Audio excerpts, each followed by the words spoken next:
Hey guys, welcome to Cigar Church, where our love for Jesus and our passion for cigars come together. And you might notice something a little bit different about our layout today. We got a good guest with us, a good friend of ours, Big Tony Gomez with Jake Wyatt Cigars. We'll be talking about Jake Wyatt here in just a second. I mean, here's the deal, man. I love this brand. I don't want to jump into it too much. Hey, I appreciate that. I'm going to ask you a really important question when we get there. Blindside you with something here in a minute. I always love that. Yeah, absolutely. No prep, man. We're gonna get his real opinion right off the bat. But we're excited to smoke some cigars. We've all got Jake Wyatt cigars in our hand today, gifts of this wonderful man. And so we're gonna cut them up. We're gonna light them. We're gonna be honest with you as always about what we think. You know, we've smoked a few Jake Wyatts in episodes before, and we do have a love for him. But we're all smoking Jake Wyatts that we haven't had before, and so we'll give you our honest opinion about those. So let's start. Last episode we started with Steve. Dan, it's on you. What do you got over there, brother? I have got the Jake Wyatt, and it's Lucid Interval, which is Lucid Interval. The fourth dimension. No. It's the Lucid Interval. Okay. Yeah, the Lucid Intervals are Candela cigar, and you've got the Bellicoso there, my friend. So Dan, cut away, brother, and explain to me how you're cutting, brother, because I'm gonna. On torpedo cigars, on the angled cigars, I like to do an angled straight cut. So I do also. Okay. So yours. I've noticed that you cut very close to the. He's very short. Yeah. Very short. So I do mine at an angle as well, and I've done this on. If you've seen the Jake Wyatt page or you've seen any of my pages, I have the Big Tony Wants to Know kind of feature thing going on that we're trying to build up. So I do mine. I kind of go into the cigar just a bit more. And I kind of cut at an angle, as you can see. I feel like one of these. And I cut mine just a bit more. Nice. Now, okay, so one of the gentlemen that first showed me this told me that if you just that little bit of angle allows a little more air to flow in. And I have noticed that there is some, but I think at this point it's kind of have you heard? It's a preference, right? It's a preference, and it's kind of like a placebo effect. Yes. I guess you could say. Yes. Just kind of on them. But hey, we all do. It's like I think.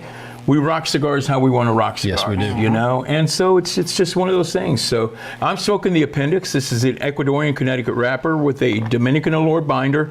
I love starting my mornings like this, coffee and a good cigar and Jake Wyatt. No.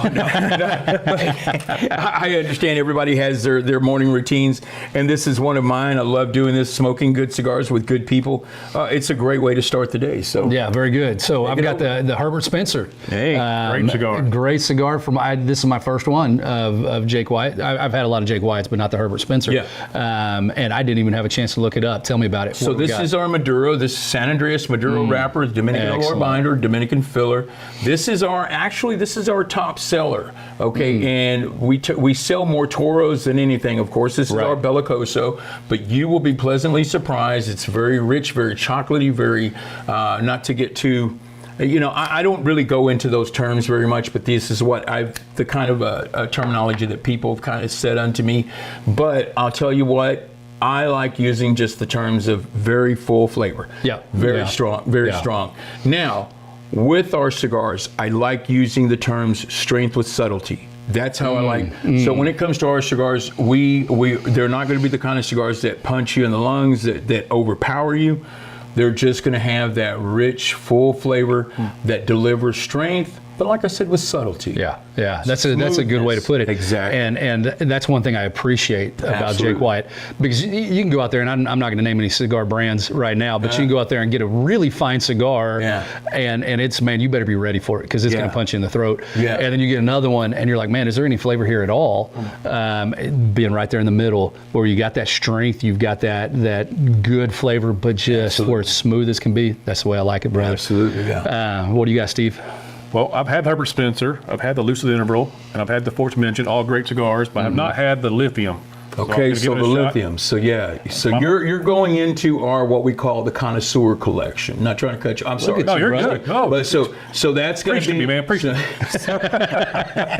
Watch out. Where are you going? Take me back to the youth group days. The old vacation Bible school. There you go. So anyway, so the Lithium, man. So that's going to be. You're going to have the Habano there, the Habano Rosado there. It's got a hybrid tobacco tobacco in there called a T13. So Okay. that's really, I love it when, man, I wish Neil was here because Neil goes into these great presentations. So, but you're going to find unique, I just want to get your take on that. Okay. So I want you to smoke it. Cool. And I see the cut you got on there. And I'll be different. Yeah. Everybody did a little. yeah, you did the V cut. Yeah. So I I'll want be to the odd see, person. yeah, exactly. So Yeah. I don't want to follow. I don't want to follow there's mine. got to be though. one, man. You know what I picked up in that whole conversation? Coming soon, Vacation Bible School with Big Tony. Hey, that's right. Cigar Church, man. VBS. VBS With Big man. Tony right there. VBS with PBJs, you know what I mean? So, coming real soon. Awesome, yeah, there awesome. you go. Hey, you never know. Yeah, I mean, VBS for old guys. Yeah, you know? yeah. I'm sure we come up with a really cool acronym Oh for my that, gosh. right? Yeah. You know what? We could get them. We could get them coming in, bro. Absolutely, absolutely. Light them up, fellas. Let's see what you think. All right, let's go. And while they're lighting theirs up, I want to take an opportunity to talk about the Cigar Church experience. I'm actually wearing the shirt today. The Cigar Church experience in Hochatown, Oklahoma on October 19th.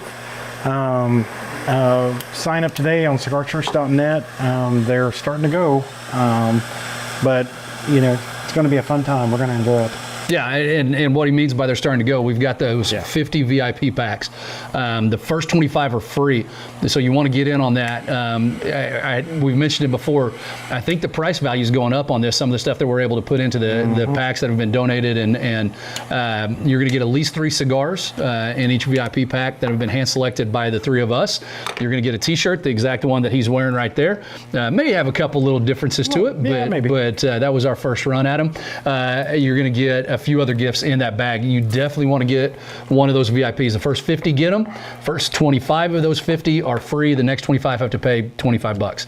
And that is less than half the value of the VIP swag bag. So get in on that. But if you don't get one of those VIP bags, don't worry. You can still be a part of the experience. Come down, smoke some cigars with us. I said in the last episode, we've got one more reveal that we'll talk about in the next episode that you don't want to miss. That's just going to be the only place you'll be able to experience or get this thing will be at the experience. It's going to be an amazing time. So we want you to be a part of that. So just hit them off. What do we got, guys? What's some of the notes you're getting? All right. It's fantastic. Just starting out. Almost like citrus. You getting a little citrusy taste in that? Yeah, yeah. 13, bro. Is that what it is? Yeah, that's what I mean when I say like you're going to have to just experience it yourself. You know, we get all of these. Everybody has a different palate, as you guys have, come to find out over the. You know, when you smoke a cigar and then you hear somebody say, "Well, I thought it was this," and then you kind of think to yourself, "Well, I don't know, I didn't really get that." And over the years, I've just had that time after time, and it just goes to what we always said: everybody's palate's different. And there's so many things that take our palates in different ways. Hey, what have you had to drink today? What have you had to eat today? Yeah. And so that kind of goes to our saying of like, well, don't shut a cigar down automatically. Give it an opportunity 2 or 3 times. Right. Because you just don't know. Now, there's sometimes when you just know that a cigar is, you're not in agreement within a cigar. With a cigar. Dan's had one of those recently. And there's been times to where I just know, me and this cigar, we're just not meant for each other. But there's times to where I felt, this cigar it's a good cigar. It needs a little more time to sit. This cigar, it was a little dry, but I could tell that it just got set out. Yeah. The person that gave me this cigar Wasn't taking care of it. Wasn't taking care of it right. And there were some times where I neglected my own cigars to where it's like, man, I left that cigar out. I forgot about it. I bet you it was better if I would have taken it. So maybe I need to go back and revisit this cigar. So many things. Or, man, what was I eating today? Or, there's so many ways you can go with this. Right. So you have to kind of keep all of those things in mind. And it's just one of those things. This is just one of the things with cigars that we always have to keep present within our thought process. I've sat next to a guy in the lounge and we've been smoking the exact same cigar, and they'll be like, "Oh my gosh, I'm getting leather. I'm getting it." I'm sitting there going, "I don't get that at all." And I'm like, "Is there something wrong with me or my palate? Am I not as well developed?" and the truth is, everybody's got a different palate. Everybody tastes a little bit different notes. Everybody gets a little bit of different experience from it, and that's okay. Don't shame the guy next to you because he can't pick up on the citrus. Exactly. I gave up that quest a long time ago. Good. Brother. I go light, medium, strong. Yeah. And I end it there. I mean, I'm not going to. And look, let me just say first and foremost that these gentlemen that are cigar reviewers that have these big, look, and here's the whole justification with that. They have to keep it interesting. Yeah, they have an audience. They have an audience to please. Yeah. And I mean, you got to understand that the people that follow them, if they come out there and they just say, "Oh, hey man, I smoked this. It was light," Yeah, it was good. It was one of my favorites. Good burn, good draw. It was light. Go buy it. And then there are people who are going to say, "Is that all you're going to say?" Yeah. So they have to go into. They have to make it. They have to You got to find that marshmallow note. Exactly. Right. They gotta go leather. They got They gotta put some nuance into it. Right. So I understand it. I get it.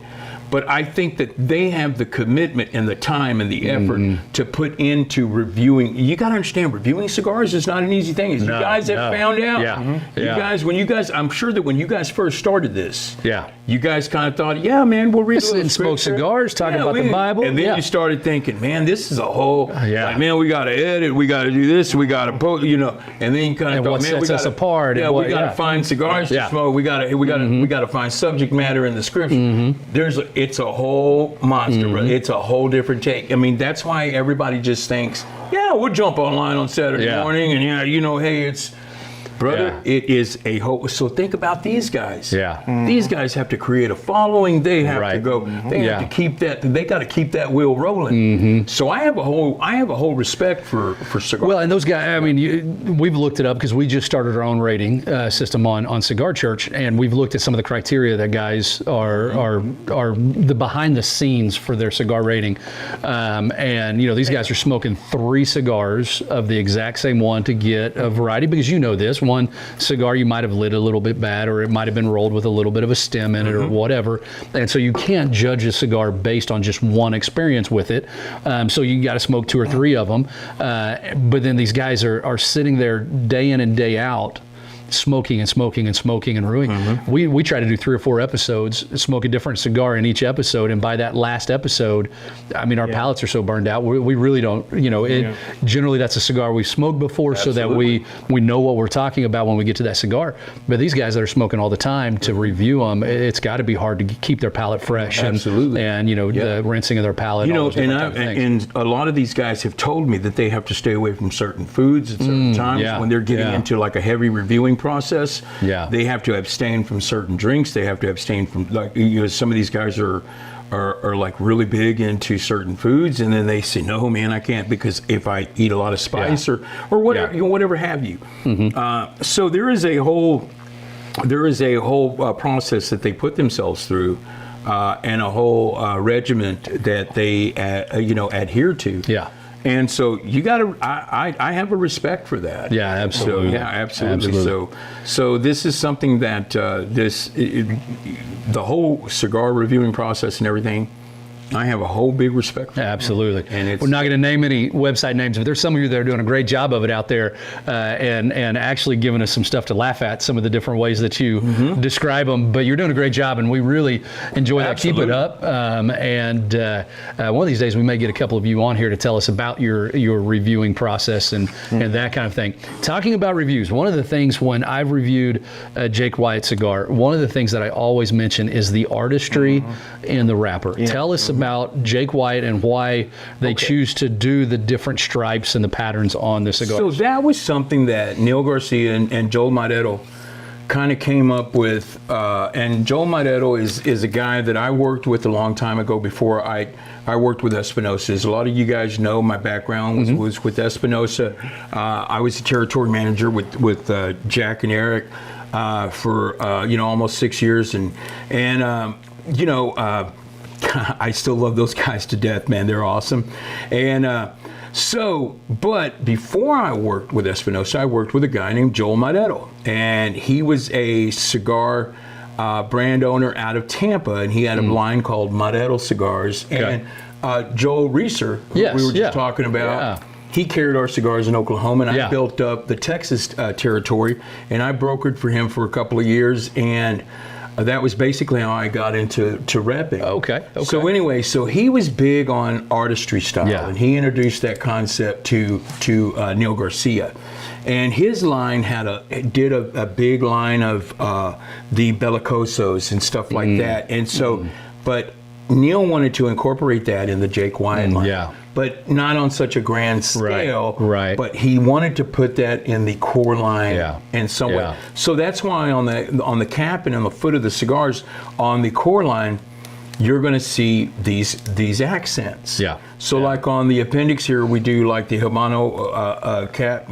or accents, and these add a process. These add actually 2 more days of work to each cigar. I was about to bring that up. I mean, one of the things that's beautiful about it is cigars are such a presentation-oriented thing. When you go into a humidor, especially when you're new at cigar smoking, and you've got 700 facings looking at you in a basic humidor, you're drawn to the even just the ring on it. You're drawn to the box. What sets your cigar out from all of these other ones? And when you see that in a humidor, there's something that just draws. Because if you're going to put that much work into the outside of the cigar, Absolutely. what's on the inside? So absolutely. So it's something that we do for the benefit of the presentation of the cigar, but it does add some flavor notes. Absolutely. To it. Like so when you light up that cap, that little Habano accent or that little Candela accent or Maduro accent, each one changes with every different cigar, with every stick that we have. So everyone is assigned a different accent, every line that we have, so, but with that being said, it's just something that shows a commitment to kind of differentiate our line, to kind of show we wanted to stand out, and kind of like Neil is the kind of guy. Neil Garcia, the owner of Jake Wyatt Cigars, is a guy that thinks outside of the box. He wants to approach things different, and he wants to ultimately succeed in the same way. But it's like, hey, if we go about things the same old way of the same old, like, hey, guys approach. That's why we approach shop owners kind of in a different way. It's like we want to add value to how can we add value to your retail location. I mean, and Neil's kind of taught me some very, very valuable things over the short time I've been with them. And it's we're getting out there and we're becoming more recognized. We just did the Rocky Mountain Cigar Fest, and that was we could not believe the positive response that we got of how we thought we were going to be there trying to struggle for customers and because all the big guys are out there, man, and but we had people coming, I've heard of your stuff and I've seen you, and I've seen you online, Tony, and it was very welcoming. Cool. And it was almost kind of almost like a relief. And so it was like, well, hey, all right, well, let's get in it. Well, let me tell you more. And we had a very successful day. Cool. And it was very great and it was very rewarding and met a lot of great people. Cool. And I saw a lot of good old friends and a lot of, these big cigar fest and these big multi-vendors, that's the rewarding part about it. You get to not only meet a lot of great cigar smokers out there, but you get to see your old buddies from different parts of the country that you don't see that you don't see all the time. And, just good industry guys that you don't really get to catch up with that often, and it's just it's great on all sides. But we had a great trip, man, but really what was great was that we had a lot of positive brand recognition that came from the other side of the table. And that was great. So so that's always something you fear, right? I mean, when you go out into how old is Jake Wyatt as a company? We've been right around. It's coming up on 6 years. Wow, so that's a young cigar company. Absolutely. When you come into the market with something totally different, there's got to be that fear, not just how the customer is going to receive my product, but all the big boys that have been playing the game for a long time. Are we going to be welcomed into the family? Absolutely. And I think one thing I was going to say earlier that I think Jake Wyatt did right, and I'm not trying to stroke your ego, but bringing you on, coming from Espinosa, that was a bigger brand, a more well-established brand, but you've got a personality and a persona that carries, that a lot of people have known you from, and all your online stuff, and then bringing you in gave a familiar face for the brand. That was smart of them. And I appreciate that. And that was one thing that Neil and I, when we came together, that was one thing that Neil mentioned, of course, and I recognized in Neil, and trust me, man, I had a well-established spot where I was, and great brand, still doing well, and gonna do well for a long time. As long as they want it, it's there for them. Yeah, absolutely. Is well established, doing well, and I loved, being part of the team over there. But I saw something in Jake Wyatt. I saw something in Neil Garcia, and when I would sit down and talk with Neil Garcia, it was a great thing. Good things were happening over at Jake Wyatt, and good things are going to continue happening at Jake Wyatt. And the connection of me and his partner, Joel Madeto. Joel Madeto was a guy I worked with a long time ago, and it was kind of like coming back to, in a way, coming back to my early roots. Cool. It was kind of like so there was some familiarity there, and there was some history there. Good. So it wasn't like going into it blindly, but it was, but I knew there was lots of work ahead. Cool. And it was, and it can be humbling on some days. Yep. Some days it's very rewarding, but it's work every day nonetheless.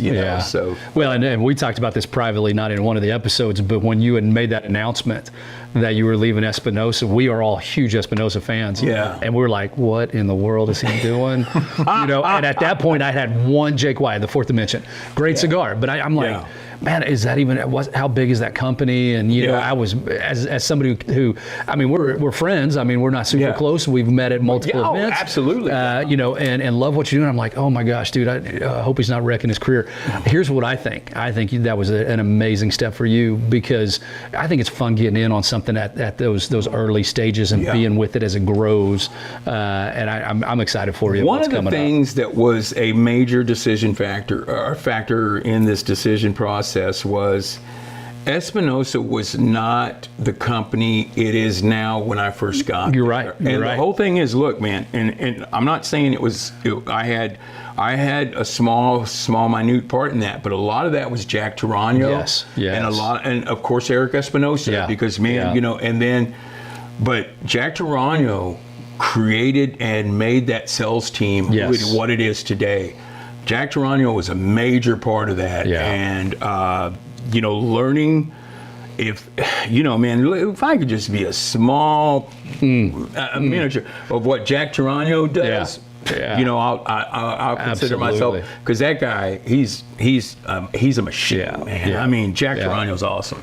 So anyway, with that being said, though, but as I kind of develop into this, I beckon back to things that I heard from Jack and listened in, and just and him and I, we've talked recently, and look, things weren't the best, when I left, because Jack was a little like, hey, look, man, it's we did this, we did that, and so people part, sure, but things happen, but hey, we're I like to think we're on good terms now, and good. I don't think we're going to be going on vacation together or anything like that. But I mean, hey, but it's always good to be able to look back. I mean, hey, but look, man, I mean, but now we can all, hey, I mean, life is life, and but I mean, I'll always consider him a great teacher, and he was a great mentor, and always looked out for me, and I'll always consider him someone that I learned great things from. And now that teaching role has been passed on to Neil Garcia, and Neil Garcia and Joe Madeto, Neil just really teaches me this next step of learning and how to approach business. And Neil's just he has this take on things that is just incredible. So I mean, I really just I've been really fortunate. Yeah, you have. Yeah, I really have. Yeah, and I'm a little jealous. We've talked about this before. Being involved in the cigar world, one of the reasons we started this podcast is because we want to be in the business. We want to be in the cigar world and have our voices in it, but also just be engaged in it because it's something we love, and the desire one day to have a lounge or a shop or whatever. And there's just something beautiful about being in this industry, and you've been blessed to be with two amazing companies. Three, I mean, I don't know that first company. Madeto was definitely set me in the right way, because I was, you can, and I want to say this very gingerly, you can get with a very small family-owned company that's owned by an individual, that really just kind of uses you up and just tosses you aside. Yeah. And that was not the case yeah. with Joel Maidetto. Joel Maidetto was very, very instrumental in teaching me the right things, and he was really very understanding and very, very coaching, and just really was just the kind of guy that took somebody. He was the right kind of guy to take somebody from retail into wholesale. There you go. And that was what I needed. He cared as much about your development as he did about his brand. And then from a small brand to a big brand, Jack Tarano was just like, hey, you know, look, man, you're not doing that anymore. You're doing this. Yes. So let me. And he, you know, boom, boom, boom, and then now we're doing this. You know, now you're going. You know, so it's kind of, you know, like, and I'm glad that we're in Cigar Church, because it's kind of like, I'm just going to say, you know, God sends people your way. Yeah, absolutely. And it's like, you know, you just got to. You got to kind of have faith, and you got to just move on in different ways, and just you have to rely on your faith. Yeah. And so it's just one of those things that you know, as we move on today, like what you were saying earlier, like what you told me we were going to talk about, but yeah, you know, things will be revealed. So. Yeah. Great segue. Thank you for the segue. Absolutely. Go right ahead, my friend. Let me ask you a question, and feel free to say, hey, cut that, and we don't want to talk about it. No. You go right ahead, man. But when you made that transition from Espinosa to Jake Wyatt, what kind of fear did you have in that? I had fear, but I had, you know, it mentions in the book, man, that, you know, lean not on your own understanding, but, you know, you got to have faith, and you got to take steps in life. And if you don't, you know, if you just stay in one spot, you're never going to move forward. That's powerful. You know, so and if you don't, you know, all great men that have achieved great things have failed, you know, at least once or twice or whatever, you know, the numbers are. But, you know, I want to expand in my learning in this industry. I want to expand in my position in this industry, and I have to take steps. And when I first met Neil and we started talking, and the whole thing was that I became familiar with Neil years ago when Joel Maidetto was first getting into manufacturing, when he was first becoming a cigar maker, when he was going from brand owner into manufacturing down in the DR. And that's when him and Neil first hooked up, and he was telling me about Neil. So all of these things really kind of planted, this was a seed that was planted years and years ago. Yeah. And so, but then I think, you know, when I got the offer from Espinosa, even Joel Maidetto was welcoming in that offer, and he said, bro, you got to go. Yeah. Like, you got to go. You know, you get a call like that, you got to go. So he was encouraging me. Good. Go off and learn. Yeah. You know, like Star Wars, brother, you know, go be a Jedi, whatever, you know. Yeah. So, but Talking Dan's language now. Yeah, we are. Yeah, we I are. know, right? Hey, all right, a Star Wars freak. All right. Yeah, I'm a closet Star Wars freak, man. You know? Not anymore. You just let it out. Let me tell you something, bro. I was at the theater in '77 like this as a little kid, man. So You one of those old guys like I the rest am, of us. brother. Yep. I am, man. Yep. So anyway, but if you want to do better things in life, you got to take that chance. Yeah, that's the key right there. Fear is paralyzing, and if you give into it once, you're going to just keep giving into it. And when you face a fear, one of the best things you do is power through it, not by your own strength, but by the strength that you have in Jesus Christ. And so I want to talk about that real quick. I want to look at just one verse in Isaiah. We don't hit the Old Testament very often on here, but we're going to go OT on you real quick. But in Isaiah chapter 41, verse 10 says, "So do not fear, for I am with you. Do not be dismayed, for I am your God. I will strengthen you and help you. I will uphold you with my righteous right hand." What are your thoughts on that, fellas?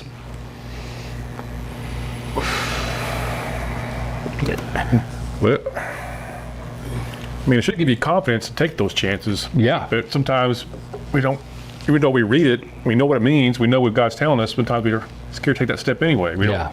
Yeah. We should trust, but sometimes we're human. Right. Yeah. That statement that "for I am with you," Like, I don't know if you've ever, we can talk about this. Dan, I don't know if you have ever been somewhere like late at night that's super spooky, somewhere scary that you've gone into, and it's always easier to do that when you got somebody by your side, right? Whether it's, you know, a phase of life. When we had our first kid, me and my wife were empty nesters now, man. My youngest kid just moved out. We're living it, man. It's good. But when we had that first kid 22 years ago, I mean, that's scary. But we had a lot of good people come around us that have had kids and we're raising kids. And man, we're here with you. Those nights that you need time to go out and somebody says, I'll watch your kids, you know, and it's always nice when you go into something, the uncharted territory, and you got somebody with you that doesn't alleviate the fear. It makes getting through the fear easier. Other thoughts, guys? You know, it's funny because I have a tendency to be, which I think most people are to some degree, we like the same thing that we did. You know, there's peace in the day-to-day. You know, this is the way I know it. I just do it the same way all the time. And I think, you know, sometimes if you always do what you've always done, you'll always have what you've always had. You know, and I think sometimes, you know, if we want to break free from where we're going or what we're doing in the present, we've got to do things different and we got to do things new. And that always takes a level of, you know, faith, but it also takes courage to do that. You know? I love the second part of this text. It doesn't say, do not fear, I'll take the fear away. It doesn't say, do not fear, I am with you, but catch this. I will strengthen you and help you, and I will uphold you with my righteous right hand. Here's what's cool about this text to me. When you face fear, God is not there to get you out of it and go around it because you're going to grow and learn something in the fear. You said this, Tony, when you went to move to Espinosa, your guy said, hey man, you're going to grow, you're going to learn, you got to do this. This is going to make you better. There's no way around the fear and the difficulty of that. It's just you got to power and go through it. And God says, in it, I'm going to strengthen you. In it, I'm going to uphold you. In it, I'm going to help you. You're not going to go through this alone. That's what, you know, when we start to alleviate fear, do not fear is an alleviation of fear. When we realize, when God says do not fear, you sit back and go, but this is a scary situation. This is a hard thing. How am I not supposed to fear? But once you've done it and done it and done it, and you realize that God is faithful, even more so when we're in the middle of something we should fear. That's when the encouragement comes. It reminds me, and I think one of the best things in the movies that reminds me of that concept is in Indiana Jones and the Last Crusade, where he's got to walk out onto that, you know, off the cliff. As far as take that first step of faith. The leap of faith. Because that was the point of that, was he had to take that leap even though he saw no possible, you know, I mean, it looked like he was going to fall to his death. And sometimes that's what God expects us to do. Sometimes God's like, it's a leap of faith. You've got to take this and, you know, you just got to do it. I love how Harrison Ford acts in that scene. I think one of his best acting moments. He's sweating. He grabs his chest and he's just like, oh my, like I'm gonna take the step and either I'm gonna succeed or I'm dead. You know, and that's what fear feels like right there. We got Star Wars worked in. We got Indiana Jones worked in. We got hashtag Star Wars. Hashtag Indiana Jones. I mean, you throw a little Big Trouble in Little China in there. We get a few more of these other nerd shows that I love, man. I mean, man. I heard that Indiana Jones and I was like, whoa. We're representing George Lucas well. I know, that's exactly George, we want you on the show. That's what we're trying to do, get George Lucas on Cigar Church. I don't know. Yeah, he's got some time these days. Does. You know, he's got a lot of money too. He can do whatever he wants. He can fly himself in.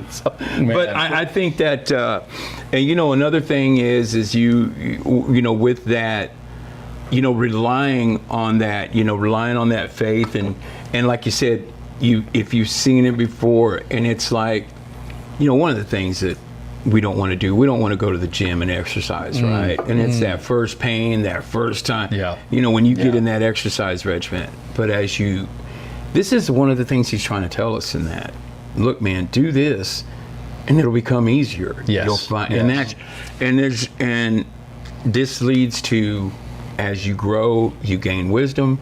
This leads to being able to have you know, what they call like calm in a storm. Yes. Yes. Not the calm before the storm, but like as things are going on around you, and you just kind of you can just be like steady. Yeah. You're not freaking out. You're not losing, you know, and things are kind of, you know, coming undone a little bit, but you're just like, hey, we're going to get through this. It's going to be okay. Somebody has to be that anchor. Somebody has to always be that look. Because if everybody's freaking out, then we're all going to, you know, somebody has to be that guy that says, hey, look, here's what we're going to do. Everybody calm down. Been here before. You know, exactly. Yeah. We can get through this, but I need you to focus, you know, whatever. Absolutely. And that's what this is teaching us, like, you know, but and as we come through more and more storms, you know, you can be that guy. Absolutely. And that's what he's telling us. But it is and like, I like what you said, you know, we're human, and like, that's the part, you know, because we want to always just, you know, go right back to our old selves and just say, oh, but no, you know, it's not, you know, but oh, look, we got all these bills, and we got all, you know, like, oh no, I can't, you know, and that's the first thing we think of. We think of a simple thing as money is like the thing that always comes up. Oh my gosh. We always worry about our finances first of all. Yeah. And you would be surprised how much money comes up in the cigar industry. And that's the one thing I always try to stay away from. I hate talking money. Now, I know that I'm in the cigar, and I have to get out there and sell cigars and everything, but I want you to like my cigars, first of all. I want you to be passionate about my cigars, first of all. The dollars will take care of themselves, because if you don't, first of all, if you don't like them, and if you're not passionate about them, and you can't get behind this product, you can't give a good enough deal to get them to buy it. And that's exactly Then it becomes it. fake. Yeah, you know, I mean, you know, now I'm not saying that business owners that they like every cigar in their humidor, but you know, you got to feel some conviction about it, and that's why I love being in this industry so much. It's because kind of like I fell into something that, you know, I can actually do this, and I like what I'm doing. It's like I'm passionate about this, and I believe that, you know, God blessed me with this, because I was kind of tooling around in this and that, and selling this and selling that, and, you know, running bars and restaurants, and I just wasn't really like, man, you know, this, I can do this, but. And then I found this, you know, and I had smoked these for years, but then I kind of got into the industry, and it was just like, wow, you know, you can keep a roof over your head with these things. And it just kind of like, all right, you know, this is kind of working out. Very cool. And it's like that now, getting further into it and into the industry, it relies faith, you know, and but you know, so far he's taken care of me. That's amazing. And I look at it this way, like, hey, he's brought me this far, and he's kept me in life also, and that's kind of like a general life understanding with how God's taken care of me. And I've had some really dark days, and I look at what I've done and what he's allowed me and blessed me with in these days and in these past years, from where I was 20 years ago. And I'm thinking, if you would have told me 20 years ago that I'd be doing this now, and I'd be entrusted with what I'm entrusted with, I'd like, man, you're out of your mind. But like, you know, come on, man, I'm a drunk, and I'm gonna stay a drunk. You know what I mean? And I'll put that out there. People know my past, you know. And that's what I do, man, you know, because that's what people expected of me. Right. That's how down I was. But then I, you know, I kind of looked around and said, all right, enough of this. You know what I mean? Like, you know, got back into the game of life. But, you know, I had to, you know, the whole thing is, you got to take that step. Nobody's going to come by and say, okay, come on, Tony, you know, get back up. You know, here's some money for you. You got to humble yourself, and you got to get back in that game. You got to crawl back into the game of life, and you got to do things that you didn't think you would do. You know, like, like I said, you got to start from ground zero, and you got to work your way up. Yeah. And a lot of people are too afraid to do that, and they think that what are my friends going to think? Well, you know what? If your friends think that you should stay in that hole, then get rid of your friends, man. Those are bad friends. You got to put that aside, brother. Absolutely. If you keep on with that thinking of like, what are my friends going to think? Okay, well, you just stay right down there, man. Those friends are the ones who put you in that hole. You know? There you go, brother. And I mean, sometimes those hardest decisions will cut you off from everybody you think you want in your life and that are valuable in your life. And the second you get away from that, you realize, you know what, they're the ones bringing me down, or that situation or that job or that family or that location or whatever. And sometimes you got to get into a whole nother state. Sometimes you got to get in another industry. Sometimes you just got to wipe the slate clean and start over, which is great in this conversation because we're afraid. We're afraid to do those things. A good friend of mine, not going to mention him, some of you know him, he had to walk away from his entire family and just say, you know what, this family is toxic. I love them and they're still always going to be my family, but if I stay here, it's going to be the end of me. And he got out and made a wonderful success of his life. I've seen that situation so many times, brother. I've had a bit of it my own, you know, but you know, you have a few members that you could still stay in contact with, and I heard the term a long time ago that you have to love some people from a distance. Yes. You know, you can't get caught up in that vortex of just stuff, of just mayhem going on. You just have to say, hey, look, man, you know, I wish you the best and everything, but I can't get caught because, you know, misery loves company. It does. And it does. You got to be careful because, you know, you'll get sucked right back into that mayhem and that disorder. And you can't do that, man. You can't do that. You got to stay like, you know, you got to stay going on the path. Man, absolutely. You know? Words of wisdom from Big Tony, man. Hey, thank you, brother. Hey. How are them Jake Wyatt cigars? I mean, you're slow smoking that bad boy. The rest of us are almost done. I'm enjoying it. Yeah. What are your thoughts, guys? A lot of, like I said earlier, a lot of citrus and tangerine takes up front. Tangerine, brother. I like that, man. Hey. The end of it kind of goes creamy to me. Hey, good. I like that. I like that. I love this one. This one had some pepper, I believe, in the first bit of it, and it was just a really good flavor. And then I hit that point just before the midway point, and that draw it was like a turbo. And there was this new flavor that kind of came in. It just absolutely fantastic blend. Awesome. And it smokes perfect. I've been watching, and every single Jake Wyatt cigar I've ever had, I have never had to relight. I've never had to touch it up. I mean, even smoking on the back porch with a little bit of a breeze, normally we'll give it an uneven burn. I've never had that issue. I had a Lithium the other day on the back patio, and I kept looking at it going, are you kidding? This is good. That's how it was on that one I had. So this Herbert Spencer, on the light, very peppery for me. Okay. And then it mellowed. I mean, it was still strong, but it mellowed within 2 puffs. You'll see on our what we call, you know, the inside of the box is what we call the Vista. So on every Vista that we have is a 3-part breakdown. From the foot to the mid butt to the body of the cigar to the cap of the cigar. And you'll see flavor notes on there. You know, and you'll see some pairing notes on there, and then you'll see the binder, the filler, the wrapper. But and that's offered on every box of cigars that we put out there. But I love that. But I love hearing how the change of the cigar. I mean, it was instant. But now I'm at that last third, and that exact flavor that I got on the very first light has kicked back in, and that pepper's coming in and not overbearing. A lot of cigars, that pepper can just be like, golly, and your eyes water, and you're like, what in the world was that? But it's coming in as strong. It's starting to overpower a little bit of that earthy and that leather note that I was getting through the body of the cigar. And man, I don't like a cigar that just stays. That's one flavor all the way through. One of the reasons I like Toros and Robustos is if I want to sit down for 2 hours, I'm smoking more than one cigar, so I can get a couple different flavors. That's why I'm getting a couple really good ones that have changed in this. That's and what I like about the Appendix is because the Appendix smokes with some notes to it. It's got some thump to it. You know, it's not a strong Connecticut because I've had strong Connecticut's, and I like strong Connecticut's, to be honest with you. I do. But ours is, there's some Connecticut's out there that just don't have any. I heard a gentleman say the other night, because I was describing this to him when I was at one of the cutting lights that we had the other night, and he said, I just don't like a Connecticut that smokes like cardboard.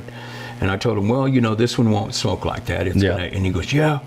And he went back and smoked it. And he goes, Tony, I really did like that. That cigar, the Connecticut you recommended. And he came up and he bought a few more. Good. And so, it's always good to hear positive feedback. But when somebody's just not kind of telling you what you want to hear when they come by, they actually come and grab a few more off the table. Yeah. And that's the biggest. Put the money where their mouth is, man. Exactly. Yeah. That they're just like, not trying to just shine you on when they come and they grab a handful. That goes both ways, though, because you weren't trying to shine him on because you're not just trying to sell him the cigar. Yeah. You're like, no, I think you're going to enjoy this one. It's not like any of the other Connecticut's. Anytime I'm working a cutting line or an event or whatever, and I know that these guys are staying and they're gonna sit back and they're going to have a couple of cigars that evening.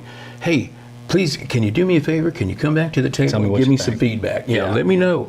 And I tell them, good or bad. I said, don't hold back, man. Let her rip, because I have to pass along that feedback. Well, and working for a smaller company, that's probably a wonderful privilege. I get on the phone and I call my guy Joel right away, or I call Neil. Or, hey, this is what we're having. This is what we're doing, and we're a small enough company to where that feedback gets sent right along. Awesome. I mean, that's how this works. So good deal. That's the only way we're going to grow. That's the only way we're going to grow, bro. Exactly. Exactly. Well, you're doing a dang good job of it. Well, I appreciate These are great cigars. Great cigars. Neil Garcia appreciates it. Neil, good job, Neil. Joel Maidetto appreciates that. Good job. I will say this: if your lounge doesn't carry Jake Wyatt, get them. Talk to the owner. Talk to who you need to. And get these in. I'm not just saying that because he said. Yeah. Tony, are you regional? Are you? I'm the national sales director, and so I go. Neil and I have kind of. Neil's kind of taking the Northeast right now, and I'm kind of down in the Southwest. But Neil's going to get me back up. Neil's going to get me up there, and another person I have to mention also, who is the nerve center and the pulse of the company, is Sandra. Neil's wife, Sandra. Man, she is. You don't want to mess with Sandra, brother. You want to keep Sandra happy. All right, just keep George coming in and keep all your information filled out correctly. No, Sandra's awesome, man. Sandra is like, she's a driving force at Jake Wyatt. She handles everything. She makes calls. She sends out emails. Awesome. She is an awesome person. She has helped me so much in customer development and just making sure that information and stuff gets sent out correctly, reaching out to clientele, building clientele, and making sure that orders get sent out correctly. I mean, she has so many job tasks that she handles, and she does it, and she makes it look easy. And I could not do what Sandra does. That's cool. So I mean, it's important that that we have a person like Sandra at the helm. I mean, because she does a phenomenal job. She is a great person. I always begin my phone calls with her because she's California and I text, so it's ma'am, ma'am. Don't call me ma'am. And she understands now. She's like, At first she was like, Tony. You're like, wait. Now it's like, ma'am. That's what my mama taught me. I can't. Exactly. I had to take some Texas into that company, man. I had to put a little Texas into that company, brother. I love it. I love it. Dan, would you smoke that again? Oh, wow, 100%. 100%. Steve? Yeah, this is, man, thumbs up for all of us on this. Reach out to Tony or Neil's the other guy that you need to reach out to if you don't got it. Thank you for bringing that up, Dan. That's huge. If you don't got these in your humidor, bug the crap out of your cigar lounge owner to say, man, you got to get these Jake Wyatts. I heard it on Cigar Church. We got to get them in here, and that'll be good. Tony, thank you so much for spending time with us. Brother. We love you very much. It was my pleasure, guys. Looking forward to seeing you at different events. Absolutely. We got a few more things we want to say before we go. Dan? Hey, don't forget to subscribe if you like what you see, and tickle the bell icon to be notified when new videos drop. We drop a lot now. And again, don't forget about the Cigar Church experience. Hit that like button. Hit that like button. Yeah. Tickle that bell. We haven't given you any grief about that yet this season. We're going to get to it. We're going to get to it. Steve? Got any prayer requests? Put in the comments or email us at contactcigarchurch.com. Yeah. You got it, gmail.com. Yeah, gmail.com. Yeah. I'm getting that all wrong. Or stevecigarchurch@gmail.com. Either one works. And absolutely. Pray for you. Absolutely. We look forward to seeing you at Cigar Church Experience, October 19th. Go to the website, figure that out. Figure out how you can be there because you don't want to miss it. And as always, smoke a fine Jake Wyatt Cigar. To the glory of God. We'll see you next week. Don't touch that dial now. We're just getting started.